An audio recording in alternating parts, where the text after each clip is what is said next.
Compression therapy అంటే socks కానీ stockings కానీ వారి వారి కాలు యొక్క పరిస్థితిని బట్టి ఇస్తూ ఉంటాం. ఈ సాక్స్ అనేవి ఎలా వాడాలి అనేది తెలుసుకోవాల్సి ఉంది.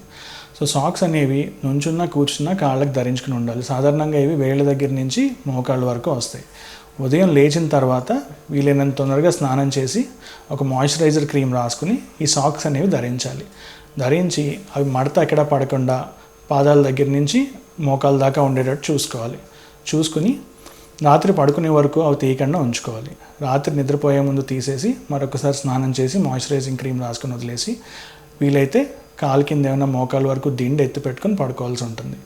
ఈ సాక్స్ అనేవి వాటి కంప్రెషన్ గుణాన్ని ఒక 3-4 నెలలు వాడిన తర్వాత కోల్పోతాయి.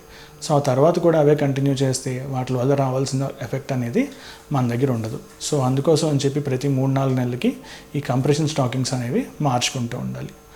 మరొక రకమైన ట్రీట్మెంట్ ఏంటంటే స్క్లీరోథెరపీ అంటాం. స్క్లీరోథెరపీ అనే దాంట్లో ఒక కెమికల్ని పాడైపోయిన నరాల్లో కానీ, పైకి ఉబ్బెత్తుగా కనిపిస్తున్న నరాల్లో కానీ, లేదా థ్రెడ్ వెయిన్స్ అంటే దారాలు లాంటి నరాల్లో కానీ చిన్న చిన్న సూదుల ద్వారా ఇంజెక్ట్ చేస్తాం. ఇది సాధారణంగా మన ఓపీడీలోనే జరిగిపోతుంది. దీనికి అడ్మిట్ అయ్యి హాస్పిటల్లో ఉండాల్సిన అవసరం ఉండదు.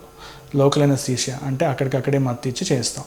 సో దీని ద్వారా ఏంటంటే పైకి అందవికారంగా కనిపించే నరాలు ఏవైతే ఉంటాయో వాటిని ట్రీట్ చేయడం జరుగుతుంది. ఇది డే కేర్ ప్రొసీజర్లో అయిపోతుంది. మరొకటి ఇప్పుడు చేస్తుంది laser or radio frequency ablation అంటాం. ఇవేంటంటే చర్మం కింద మోకాలు వెనకాల ఒకటి, తొడ లోపల భాగంలో ఒకటి పెద్ద పెద్ద నరాలు ఉంటాయి. అవి పాదం దగ్గర నుంచి తొడలోకి రక్తాన్ని తీసుకువెళ్తూ ఉంటాయి.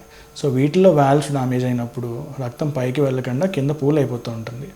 అప్పుడు ఆ నరాలు ఉబ్బి వాటి వల్ల వెరికోస్ వెయిన్స్ వస్తూ ఉంటాయి.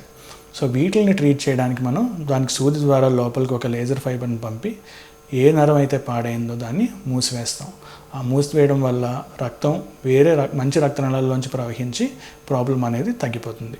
సో ఇది కూడా సాధారణంగా మనం పెద్ద మత్తు అవసరం లేకుండానే కొంచెం మత్తు సెడేషన్ ఇచ్చి డే కేర్ ప్రొసీజర్ లాగా అంటే ఉదయం వచ్చి సాయంత్రం వెళ్ళిపోయేటట్టు మనం చేసుకోవచ్చు. ఆపరేషన్ అయిన వెంటనే పేషెంట్లు నడవగలుగుతారు.